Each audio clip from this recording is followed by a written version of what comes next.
नमस्कार. श्री हरी विठ्ठल, जय हरी विठ्ठल. ज्ञानेश्वर माऊली की जय. अक्षरवारी ज्ञानाची, आनंदाची, करोड ज्ञानेश्वरी हस्तलिखित वारी हा उपक्रम श्री दत्ताभाऊ चिंचवडे, संस्थापक श्री ज्ञानेश्वरी सेवा समिती चिंचवड यांनी सुरू केला. या उपक्रमामध्ये मी सहभागी होऊन ज्ञानेश्वरी ग्रंथाचे लेखन पूर्ण केले. त्याची सांगता पसायदानाने केली. आपण नेहमीच पसायदान म्हणतो, त्या पसायदानाचा अर्थ ग्रंथराज ज्ञानेश्वरीमध्ये 18व्या अध्यायात सांगितला आहे. तो आज मी कथन करत आहे.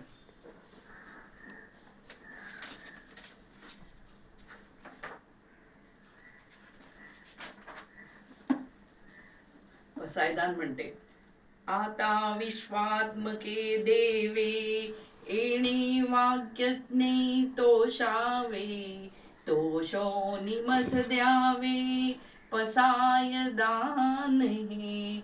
अर्थ सांगते, आता विश्वाचा आत्मा असलेल्या परमेश्वराने माझ्या वाग्यज्ञ रूप सेवेने प्रसन्न होऊन मला प्रसाद दान द्यावे. जे खळांची व्यंकटी सांडो, तया सत्कर्मी रती वाढो, भूता परस्परे पडो मैत्र जीवांचे. दुष्टांची कुटील वृत्ती नाहीशी होऊन सत्कर्मविषयी आवड निर्माण व्हावी. सर्व जीवांची परस्पराविषयी मैत्री भाव वाढीस लागावा. दुरितांचे तिमिर जाओ, विश्व स्वधर्म सूर्ये पाहो, जो जो वांछिल तो ते लाहो प्राणी जात. पापांचा अंधार नाहीसा व्हावा, आत्मज्ञानाच्या प्रकाशाने सर्व विश्वात प्रभाव उजळो. जो प्राणी जे इच्छिल ते त्याला प्राप्त हो. वर्षत सकळ मंगळी, ईश्वर निष्ठांची मांदियाळी, अनवरत भूमंडळी भेट दूता. संपूर्ण कल्याणाचा निरंतर वर्षाव करणारे संत सज्जनाचे समुदाय सर्व भूतांना भेटोत.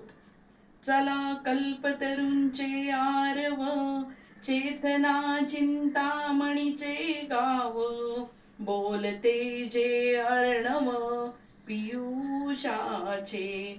ते संत सज्जन म्हणजे चालते बोलते कल्पतरूंचे बाग व सजीव चिंतामणींचे गाव किंवा अमृताचे बोलणारे समुद्रच आहे.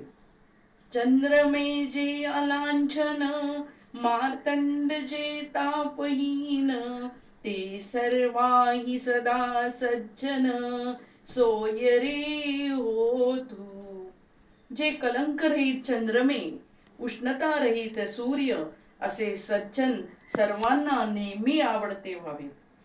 किंबहुना सर्व सुखी पूर्णोनीती लोकी, भजी जो जो आदिपुरुखी अखंडित. त्रैलोक्य अद्वै सुखाने परिपूर्ण होऊन त्याने आदिपुरुष म्हणजेच परमेश्वर याचे अखंड भजन करावे. आणि ग्रंथोपजीविये विशेषी लोकीये, दृष्टादृष्ट विजयी होवावेजी. आणि विशेषतः या मृत्यू लोकात हा ग्रंथच ज्यांचे जीवनाचे साधन होऊन राहिले आहे त्याला ऐहिक परलौकिक सुखाची प्राप्ती हो. एथ म्हणे विश्वेश्वराओ, हाओ इल दान पसाओ, येणेवरे ज्ञान देवो सुखिया झाला, सुखिया झाला. तेव्हा सद्गुरु निवृत्तीनाथ प्रसन्न होऊन म्हणाले की हा माझा दान प्रसाद म्हणजेच आशीर्वाद तुला दिला आहे. तुझी सर्व इच्छा पूर्ण होईल. या वराने ज्ञानदेव अत्यंत सुखी झाले. श्री हरी, जय हरी, जय जय राम कृष्ण हरी.